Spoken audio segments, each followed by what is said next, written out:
So if you do nothing but pull-ups and dips for the rest of your life, then after a couple of years of doing so, you'll easily reach a top 10% physique out of all people in the world.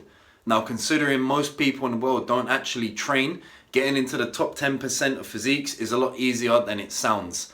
And also, pull-ups and dips, they're just that potent of an exercise. If you get really good at these two movements, it's really that simple. You're gonna develop a nice aesthetic physique, you're gonna get big, you're gonna get swole, and you're also gonna get strong. Now, for obvious reasons, I wouldn't advise training like this because you're gonna overdevelop some areas like your chest, your lats, and your front delts. It's gonna give you a kyphotic posture, your shoulders are gonna roll forward, and it's gonna lead to injury down the road. And in terms of how your body actually looks with aesthetics, you're gonna be overdeveloped in some areas like your lower chest and your lats, and you're gonna be underdeveloped in other areas like your upper back, your rhomboids, your traps, your neck, and not to mention your whole lower body. So I've made videos in the past why you should avoid minimalist style training, but with all that being said, if you just stuck to these two exercises, give it 2 years, you're gonna develop a monstrous physique. When you go shirtless at the beach, you're gonna turn a few heads, people are gonna be looking at you. If you sit at a higher body weight, when you throw on a shirt or a jumper or a nice shirt and you go out to dinner, you go out to a date with that girl that you like, she's going to be noticing your arms are hugging the sleeves, your shoulders are popping out, you have a nice V-taper.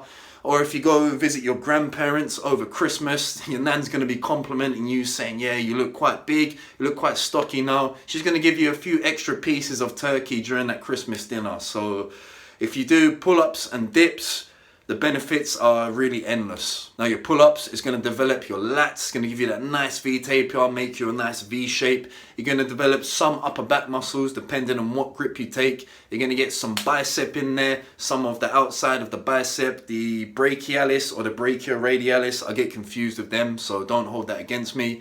And also some indirect forearm work you're going to get. With the dips, you're going to develop mostly your lower and outside portion of the chest. Sometimes when I do dips, I feel my upper chest for some strange reason, it gets pumped, but you're going to develop mainly the lower portion of the chest. That's really going to poke out when you wear a shirt or when you go shirtless. It's really going to give you that shape.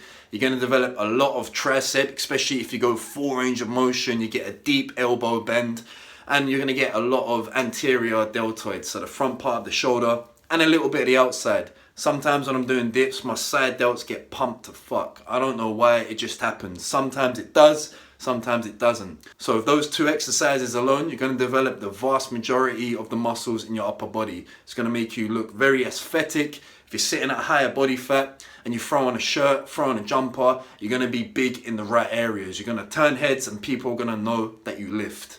Now, like I said, I wouldn't advise training like this in a minimalist fashion because you're going to develop muscular imbalances that will lead to injury down the line, and also your physique is going to be lagging in certain areas. So if people know what they're looking for, or even if you're looking in the mirror, you're going to notice certain parts of your body are just not up to par. So I wouldn't advise training like this, but if you're short on time or you just don't know where to start, these two exercises are a good place for you to start off with. Now, I don't care what type of pull-up or dip that you do, wide grip pull-ups, neutral grip pull-ups, close grip ring pull-ups, any type of body weight vertical pull, either for higher reps or if you load it up heavy and go super low reps, just do some form of vertical pull.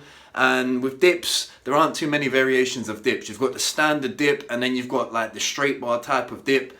I don't have too much experience with the straight bar dip, but a dip is a dip essentially. You're going to emphasize certain different muscles with the grip width, whether you do the straight bar or the neutral grip.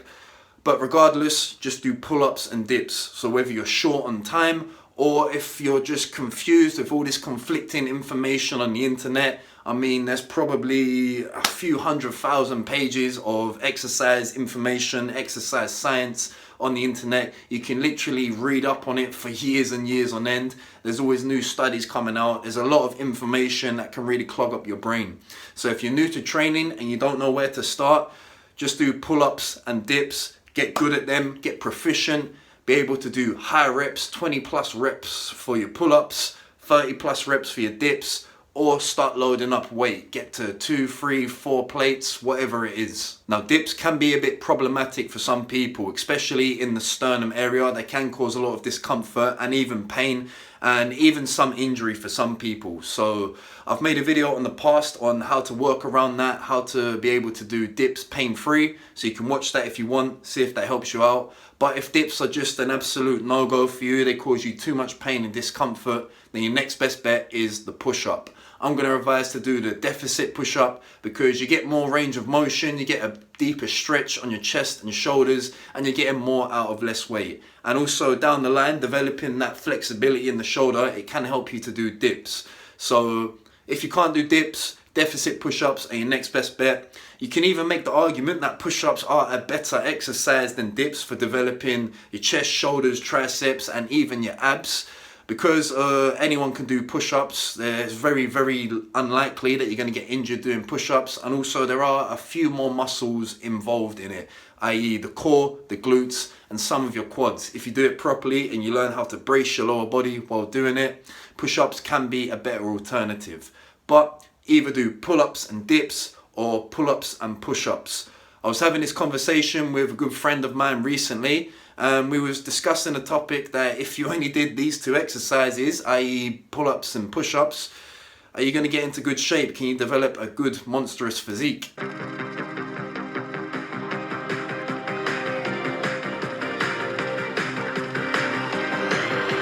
And the short answer is yes. So to recap, if you don't know where to start, or if you're just beginning in your training and you're overloaded with all this information, just do pull-ups and dips, or just do pull-ups and push-ups. Get strong at them over time, increase your reps, increase the amount of additional weight on the weight belt, and you're going to develop a top 10% physique easy. So with all that being said, try it out for yourself and see you go from there. Until next time, peace.